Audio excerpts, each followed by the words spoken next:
Sir చెయ్యి వాస్తు మంచిగా ఉండాలని నేను కోరుకుంటున్నాను. నేను తిరగని హాస్పిటల్ అంటూ లేదు, అన్ని హాస్పిటల్ తిరిగాను సార్.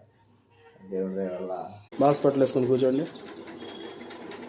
ముందు ఇలా కూర్చొని వాళ్ళ ముందు ఈ నొప్పులు వచ్చాయి, ఇప్పుడు ఫ్రీగానే ఉందా?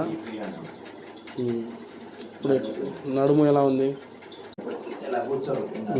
ఇప్పుడు లేండి.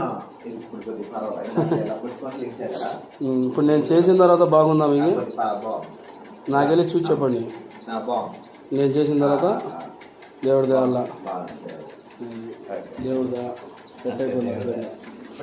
సార్, డాక్టర్ గారికి నమస్కారం అండి. నేను బ్యాక్ పెయిన్తో బాధపడుతూ చాలా 10-15 హాస్పిటల్ దాకా తిరిగాను సార్. నాకు మొదటి సిట్టింగ్లోనే చాలా మంచిగా ఉంది. నా బాడీకి అన్నీ కూడా సార్ మంచిగా చేశారు.